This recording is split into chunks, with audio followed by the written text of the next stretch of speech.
saya Marudi Tua Silaban.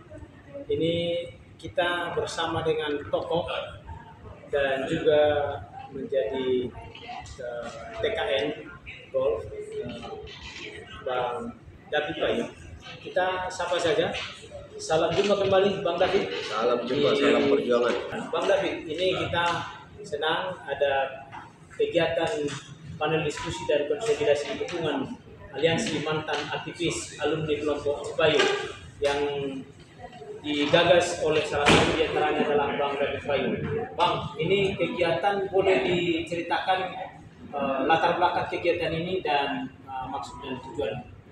Ya, kan kelompok Cipayu ini adalah wadah atau forum diskusi, forum gagasan menerima OKP tahun 2002 ya, HMI, GKI, GNI, PNI dan PMI, organisasi kemahasiswaan yang sudah ada sejak berdiri. Ada yang lain tahun 40-an HMI, tahun 50-an GKI, tahun 60-an PMI, GNI 50-an dan PMI. Sejarahnya bahwa organisasi dan para aktivisnya kan selalu mewarnai dalam setiap momentum perjalanan bangsa ini. Mulai dari tahun masa revolusi, tahun 65, 66, 74, Malari, 78 dari KKP, 98 reformasi sampai hari ini momentum presiden kan karena karakter para aktivis para aktivis Cipayu itu yang tidak bisa diam melipat tangan duduk manis melihat sebuah dinamika proses-proses berbangsa ini terjadi. 2024 ini kita masuk dalam sebuah proses demokrasi pasca reformasi yang di mana kita masuk pada satu fase baru untuk menggapai yang namanya 2019. Salah memilih pemimpin maka kita akan setback kembali ke masa lalu, sebuah negara yang baru mau merangkak. Kita sekarang ini tinggal selangkah lagi, sedikit aja dorongan untuk bisa masuk dalam kelas negara maju. Sehingga kata kuncinya adalah jangan salah dulu. Sehingga kebiasaan itu membuat kita mantan-mantan atau alumni ingin berkontribusi masuk di dalam tatanan dan proses demokrasi itu untuk mendorong salah satu figur yang kita anggap mewakili dan representasi dari jawaban terhadap kebutuhan Indonesia yang kita cita-citakan berdasarkan kebutuhan yang terlima itu. Seperti itu. Iya Bang, ini luar biasa tentunya. Hari ini ada konsolidasi dukungan Bang. Kira-kira sudah ya. Siapa yang hadir di dalam acara ini? Acara konsolidasi dukungan ini?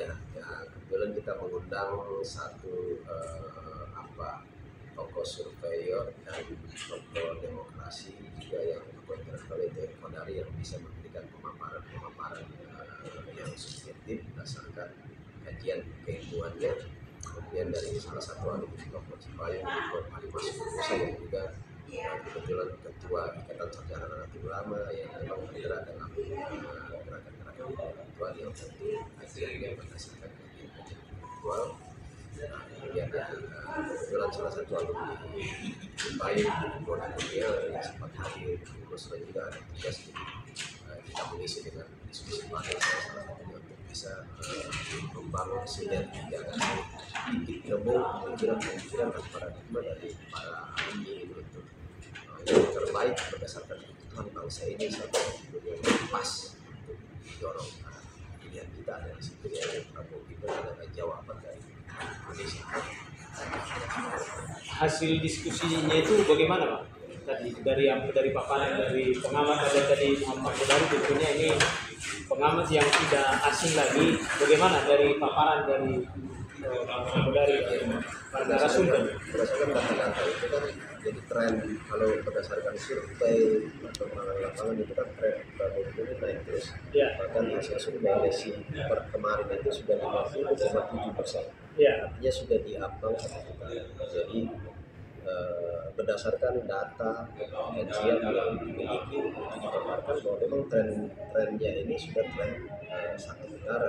Dorongan 2-3% saja lagi sebagai margin error. Untuk margin error maka pastikan akan terjadi satu putaran.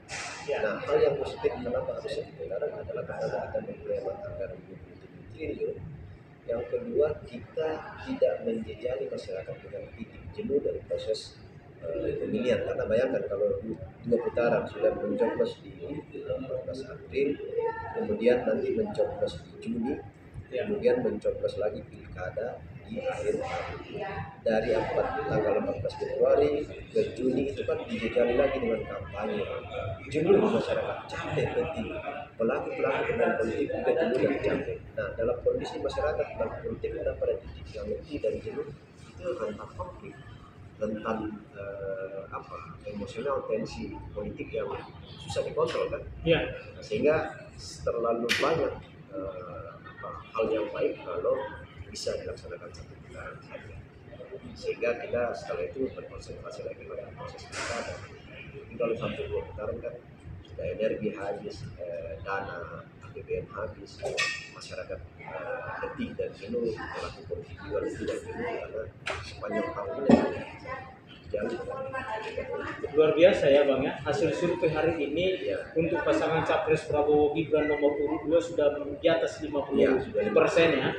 Nah, kira-kira untuk mencapai 50% sekaligus untuk mengantisipasi margin error, apa ini Bang? Abang kan selaku relawan juga dan juga Bang bagian daripada TKN Golf, langkah-langkah apa yang akan dilakukan oleh kita relawan dan juga bersama dengan TKN pasangan Capres nomor urut 2 ini sehingga mencapai 53% atau aman untuk sekali putaran pada pemilihan tanggal 14 Februari nanti Pak. Jadi seluruh relawan ini tengah konsolidasi. Kita akan ada pertemuan tanggal 5 seluruh relawan Prabowo Gibran, tanggal 5 seluruh pimpinan relawan tingkat nasional untuk menyatukan, berkonsolidasi, berkolaborasi untuk memainkan peran di 1 minggu terakhir sebelum pencoblosan secara masif, secara bersama-sama untuk bisa main di akar rumput sehingga daerah-daerah atau komunitas-komunitas yang belum tersentuh itu bisa kita sentuh untuk memastikan satu putaran.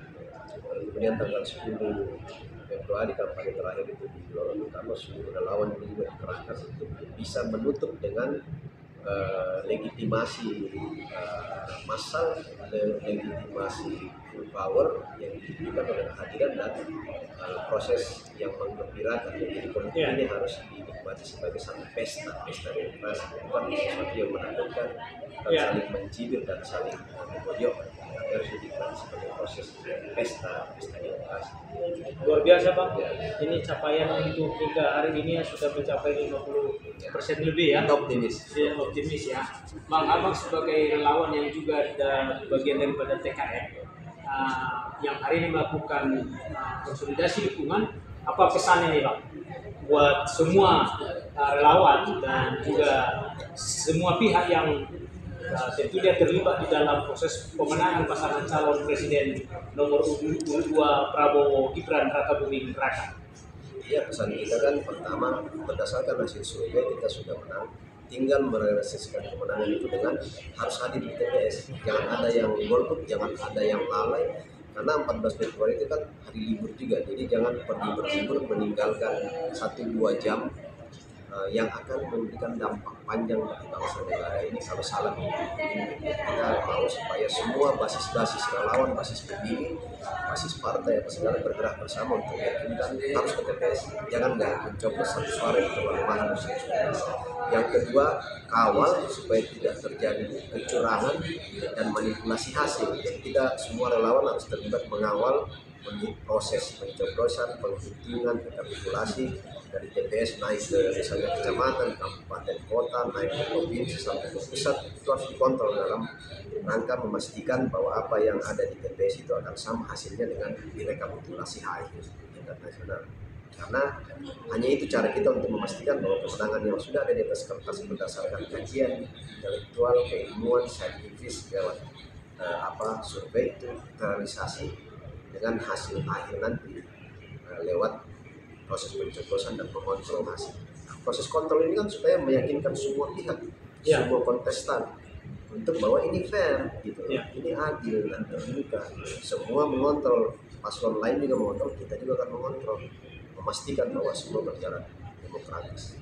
Baik, dahsyat dan luar biasa Bang. Ya, ini terakhir ini, Bang.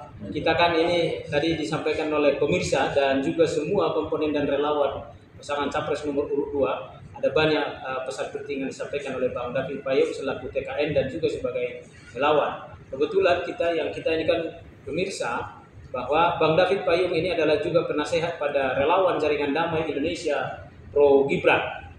Ya, tentunya kita sebagai relawan meminta dan tentu berharap masukan dan nasihat dari seorang Bang David Payung yang juga penasehat daripada JDI Pro Gibran. Apa pesannya Bang untuk kita relawan Jaringan Damai Indonesia Prabowo Gibran? Ya, pesan sama juga pesannya bahwa yakinkan basis komunitas yang digarap JDI itu betul-betul datang ke TPS, sudah tahu apa yang akan dilakukan di TPS. Secara teknis juga tadi sudah disampaikan oleh salah satu rekan kita bahwa kontrol baik kertas suara, jangan rusak, jangan masuk ke bilik suara sebelum memastikan kertas baik, lalu kontrol hasil, dokumentasikan. Ya. Jadi fungsi-fungsi relawan itu sampai pada rekapitulasi akhir, memastikan bahwa ketukan palu hukum itu memastikan kemenangan pada Prabowo Gibran. Jadi kita harus ngawal sampai pada keputusan akhir. Jangan sampai parsial aja, sampai tengah jalan saja. Karena belum tentu di ujung sana itu tidak terjadi hal-hal yang tidak kita inginkan kan. Jadi harus memastikan sampai pada ketukan palu terakhir bahwa pemenangnya adalah Prabowo Gibran, baru kita bisa lepas tangan dari tugas-tugas kerelawanan kita. Baik. Terima kasih Bang David Payung. Luar biasa, salam 2 jari Bang dari Salam kita. 2 jari. Salam 2 jari Jaringan Damai Indonesia Prabowo Gibran bersama dengan Bang David Payung pada hari ini, Sukses. Rabu tanggal 31 Januari 2024. Dengan saya Maruni Tua Silaban dan juga Bang David Payung. Oke, sukses. Terima kasih. Terima kasih.